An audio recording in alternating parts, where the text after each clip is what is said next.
And I think the video that we've just seen certainly demonstrates what a fantastic week we've had here at Sibos 2015 in Singapore, with the opportunity to connect, debate, and collaborate. And we've connected, haven't we, through networking sessions and events right across the week, both during the daytime and also the evening. We've certainly debated through conference sessions and workshops, including the big issue debates and the plenaries. And we've also collaborated on regional and global challenges, issues and opportunities that affect all of us. And I've had the great pleasure and privilege of co-presenting Sibos TV, which has actually been broadcasting right across the week at various times throughout the day. And I've had the pleasure to work with Stephen Cheer, who I know is very well known in this part of the world. He's an absolute delight to work with.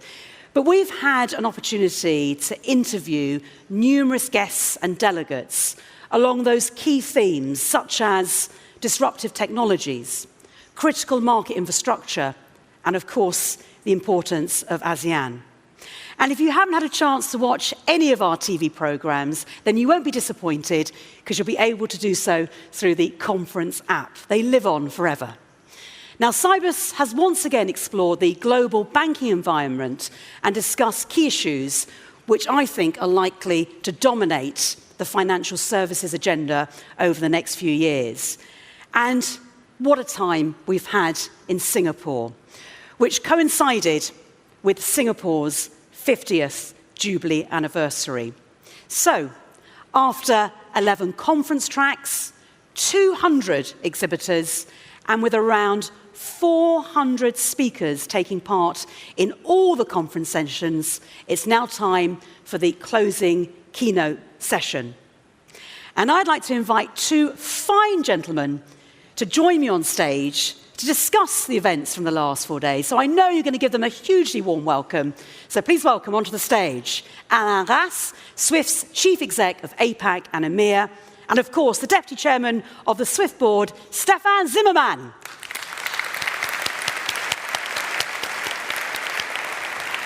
Gentlemen, lovely to see you. Welcome to you. Welcome to you. Nadine. Gentlemen, lovely to have you here, and it's been an absolutely fantastic week, so thank you very much for joining me on stage.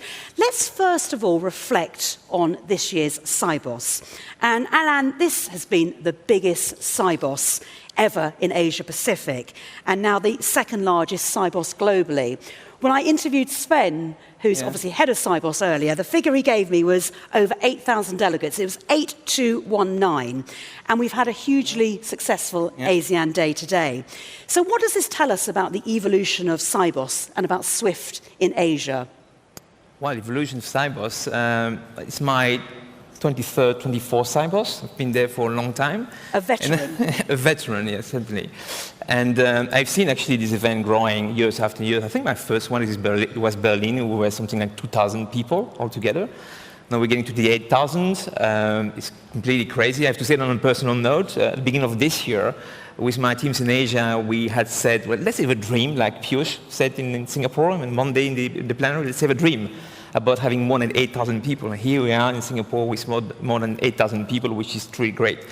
So I think overall, that's another sign that there's a shift between west to east that is clearly happening. I think also this is the mix between the location. Clearly, Singapore is highly attractive. Asia is highly attractive. ASEAN as well. But also the content of the conference. I think we've managed this time to land up excellent speakers. The program was literally amazing. I mean, the content about technology, all of that together is clearly something that has managed to attract many people. I think also that the fact that Asia is booming is really attracting a lot of investment. The banks want to be here is also, one of the reasons of this. As far as we're concerned, clearly at SWIFT, we expect to. I think there's a time before this Sibos, and there will be a time after this Sibos, and we clearly expect to have a huge visibility after this and being able to using this to benefit of the industry. And Stefan, this has been a hugely dynamic week, an action-packed 4 days, but how would you personally characterize it?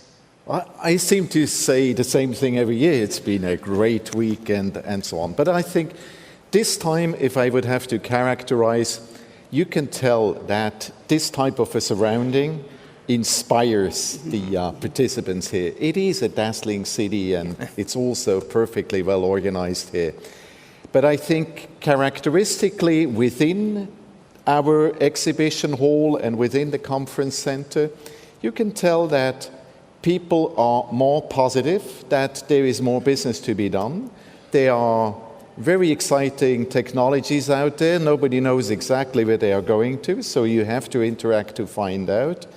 And thirdly, it's always a great opportunity to figure out what other people do in order to have all the explanations for your own proceedings. And one of the guests we had on Sibos TV talked about Sibos exceeding the expectations, which I think is a great tribute to what you've done. So, Alain, what do you think are the biggest themes this year? Well, I think it has changed a lot, right? I remember the last 2 or 3 years, it was a bit of doom and gloom. A lot of talk about compliance, regulations, and I know these are topics that are highly important for the industry, making the market safer, making the industry safer, basically making the world safer as well. At the same time, I have to recognize a bit of boring stuff. And here we are here in Singapore. It's been a lot about technology. It's a lot about shift west to east. It's a lot about enthusiasm around China, what's going on there, the RMB, internationalization, the challenges posed, but also the opportunities that it offers to the rest of the world. So technology is clearly a highlight of the week, and perhaps we'll come back to that later in these talks. Also, real-time payments, market infrastructures are evolving very fast, and there's innovation happening in these parts of the world. So clearly, we will be looking at that. I mentioned China. There are also many other parts of this region, like ASEAN, has been a highlight of the week as well, I think. So many themes, hasn't there? And so much discussion, loads of debates. And Stefan, one of the biggest themes really has been blockchain. Every session, I think probably someone mentioned it in some shape or form. And that took over the Swift stand during the opening session for InnoTribe, which again was hugely popular. I think it was standing room only there. And one thing I noticed, the CIO from UBS, Oliver Bussman, spoke at the session about how UBS is focused on assessing the most viable user cases for technology. And there's a quote he said, which I'd like to share with you. And he said that innovation needs to be part of an organization's DNA, not confined to an innovation team. So did you get an idea from discussions at Sibos about the industry in terms of responding to both the challenges and the opportunities that the likes of blockchain actually represent? Yes, I did. And probably I should be starting that this was one of our opening big issues we had on Sibos. And I think in retrospect, we should have chosen a different room to host them all because it was pretty crowded down there. Yeah. Blockchain technology, and I don't know how it is for you, but I received many explanations what that all is. And I think this session has most certainly helped to cut a little bit through the myth of what blockchain technology is all about. And I think many of us know this is a technology that offers tremendous opportunities in terms of effectiveness, speed, and so on. Nobody knows exactly where this is going to, but I think people embrace it. And I think what we also see that obviously more and more things from outside our very own financial industry are influencing our behavior, the behavior of our clients. And I've seen many people now partnering up, trying to find out what are the firms I need to team up with and to embrace and figure out how best we apply that. So my personal opinion is, of course, we will see more of that technology being applied. And yes, we will see more partnerships. And I think InnoTribe was really successful, wasn't it? Yes, clearly. But if I may add something that on what Stefan was saying. Yeah, clearly, I mean, the technology is there, it's evolving, it's still, I think, in the very early stage of its development. I think also for Sibos, there was a time before this one and nobody was talking about that, and now everybody's talking about it. The last 2 days of Sibos, I've met with a lot of clients, and now everybody has blockchain on Sibos, right? But at the same time, I sort of feel also that there is a little bit of excitement, so that, like nobody really understands, sees opportunities, wants to change everything. Also realize that, well, I mean, it will actually bear a lot of investment. So I think it will go. Clearly, we need to build upon that, but I'm just a bit worried about the overexcitement that it creates. But if you think about it, Alan, Swift itself disrupted the world of manual processing at its inception. Do you think Swift is now well positioned for this latest disruptive change? I know you've just mentioned there that calm down the excitement. Well, I mean, we know more or less what it is, right? I mean, I'm sure that we still have to discover many facets of these new technologies. Actually, in our labs, at Swift, in La Hulpe, in Belgium, and other places, we're testing this. Actually, we define ways in which we can integrate it to see whether actually it can work with the product and service we have, how we can build upon that new technology. What we do realize also somewhere is that it can be actually very much complementary to the DNA of Swift. It requires also a community. I mean, the fact that Piyush this Monday afternoon was also saying that the power of network is really essential, right? And we do have that network. So clearly, the values we have around standardization, security, the fact that we have the network, the fact that we have a platform, a community that talks together and all that, can be complementary to this, right? We need to see exactly how it will be complementary to what we've done so far and how we can build and leverage what we have today in order to be better in the future. And while I've got you here, let's now look at the impact of digital. And the big issue debate on the Internet of Things was certainly looking at the practical impact on the digital world. So what areas of the industry that people here represent is ripe for the use of digital?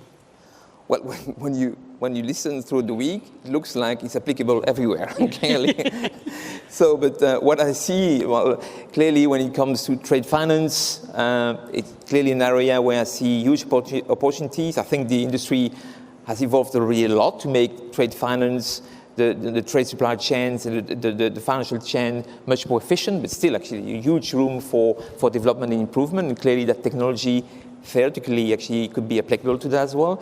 In the securities industry, same thing. I mean, there again, I met with chiefs of CSDs and they say, wow, that is actually can completely change the business model and the technology that we've been developing and maturing for many years.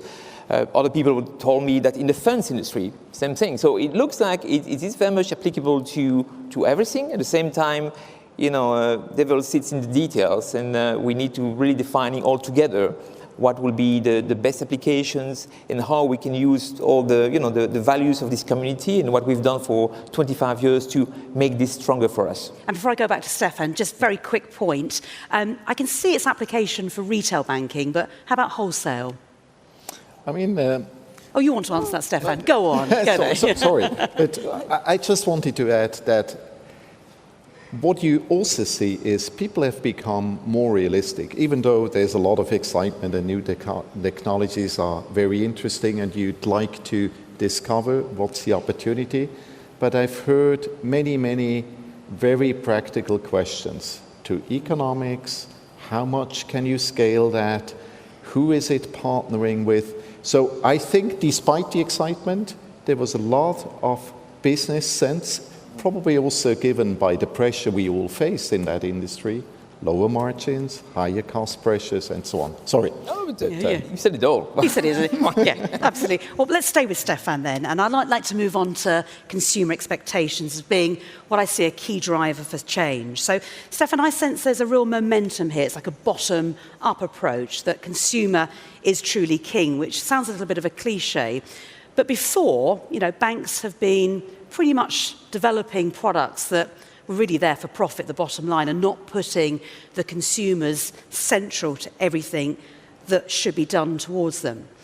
So I get a sense now that banks are beginning to develop products where the consumer is central. Do you see it that way? Absolutely. I think what we see these days is that people, particularly in that digital world, we all get influenced by different sources. Yes. So I think what we learned is that we also have to go outside our, let's say, industry and see what others are doing. Of course, there's a move to digital, as we said, but there's a move to mobile. There's a move to services which are with you all the time on your iPad, on your iPhone, you name it. So I think we will see that more and more of these ideas come from different industry, gaming and retail, consumer type of business. So I think this is a clear trend. And Alan, one of the other key themes has been, of course, the role of China. So that's been another key theme of the conference and its place within Asia. And there's been a lot of talk, hasn't there, about China slowing down, particularly over the last few months, on the commodities and global trade. How do you see China at the moment? What's the impression that you're getting?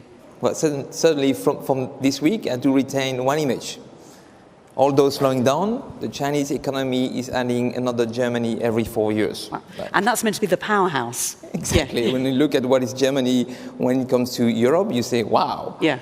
No, the reality really, I'm going to China every month, literally, and you see this country really developing fast and putting really everything that it needs to, over time, even accelerate faster, right? You see that there is clearly a shift from a manufacturing economy, based economy, to becoming a consumer economy. They're building also all the infrastructures that are needed to make this possible when it comes to the financial systems and the financial industry. The fact that they design also all the processes that will be needed to ultimately reaching the internationalization of the RMB is actually represent enormous potential for the rest of the industry as well. So this industry is evolving very fast. You see also enormous innovation. Some people tell me sometimes that China is not really innovative. Wow, when you see what is happening out there, you say, wow, they're really innovative. Things like Alipay, Alibaba, you see how they have actually made the model of eBay and PayPal, but a lot better, actually for the citizen. It's literally amazing. So great stuff that's happening there. For Swift, we see this as a huge potential. It plays really, again, to our DNA, the model we have, economies of scales. This presents a huge potential for the industry, and again, more volumes, prices going down for everybody, and that is what we're trying to do there as well. And Stefan, the big issue debate earlier on, I know many people were there from the audience that we've got here, and we saw the discussion around the rise of the RMB, framing it in the context of the renminbi being a real, I think, game changer is what we heard. So what's your take on the rise of the RMB, and what does the Swift's RMB tracker tell us about its growth? I think it's what we see is the consequence of trade reality, and trade reality is there's a lot going on with China. And our tracker showed that in the meantime, the renminbi has become the fourth largest currency in terms of the payment volumes. And in terms of trade, it has even singled out now the US dollar. Has a lot to do with how this business is conducted, but it shows quite clearly how that growth. So I think we will see more of that convertibility approaching, and I think, as we know, the Chinese, they have a very long plan, and even though we urge them to accelerate that, I think we will see a step-by-step approach towards free convertibility. It may take a couple of months to go. Yeah. That is what we heard this morning. We had a session about the RMB this morning, the big issue debate. And clearly many gentlemen on the stage, and you could sense clearly that in one side you have the rest of the world that is trying to urging and pushing China, to go faster, to capital markets accounts, all of that. From the gentleman from China, Bank of China, clearly he said several times, banging on the table, saying, "You'll follow our pace, and we'll decide exactly when is that going to happen." So I think it's very clear that they want to go their way. Now, another big theme was market infrastructures, and we enjoyed a very engaging market infrastructure forum. Again, on Sibos TV, we interviewed people about this. And the region has seen a lot of progress. This is a question for you, Alan, in terms of linkages between market infrastructures. So what further developments do you think we're going to see in the next 12 to 18 months? Well, there was another buzzword at Sibos this time is real time. everybody wants to move real time now. And it's clear that you have a certain, especially in the payment segment, you have a certain number of initiatives going on. Here in Singapore, for instance, this industry has moved to a real-time payment systems a year ago. Actually, personally, I'm living here, I'm using it, and let me tell you, it works.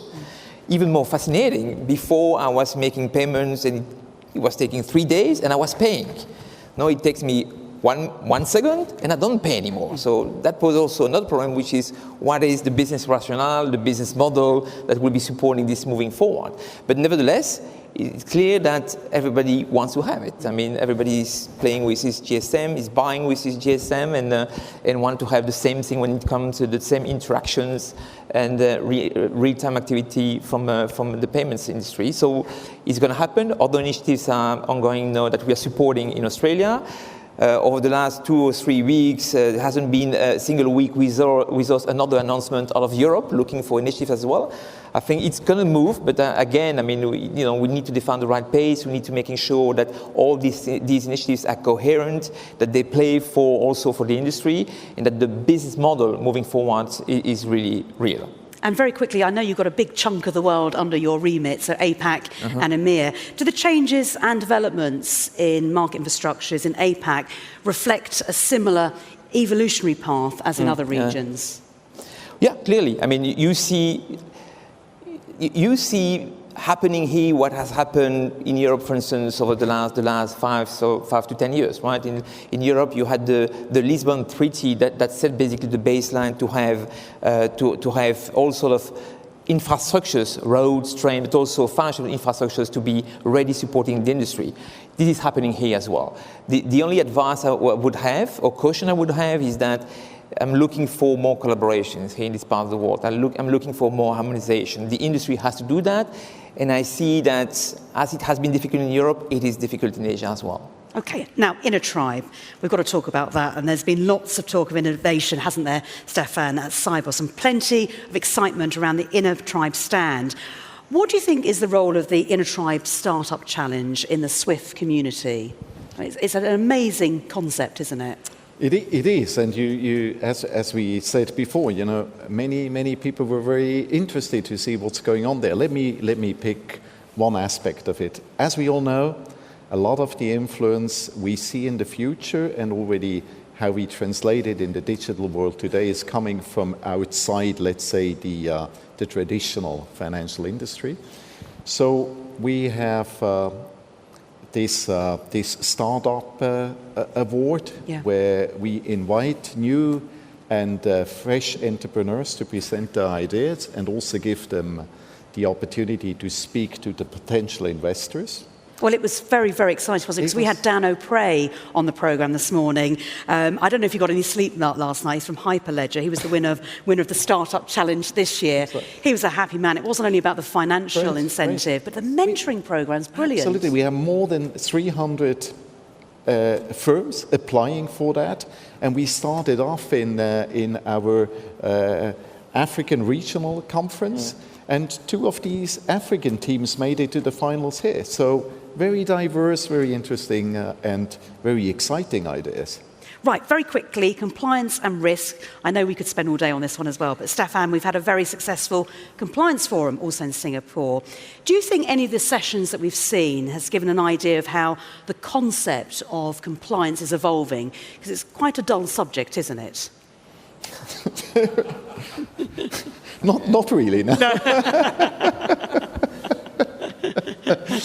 No, I think all in all, we had these sessions the way they go, but I think the diversity also in the subject and everything we picked up was well beyond what we had before. And Alan, how are risk frameworks evolving? I love compliance, really, by the way. Well, I mean, it evolves clearly. I mean.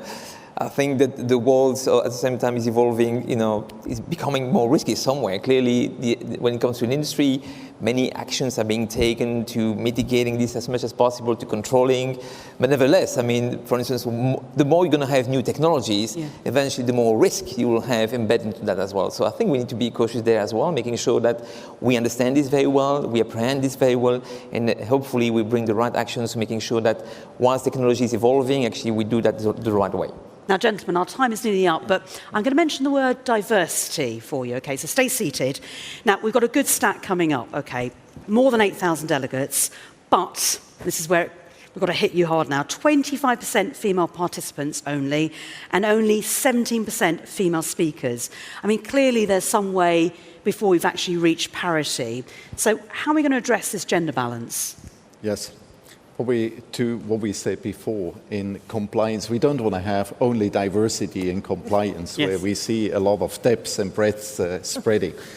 But this aside, no, here is, I think the diversity is improving and the awareness is improving too, but we need to keep on pushing that and we need to have it on the agenda. And here is also my plea to all of you.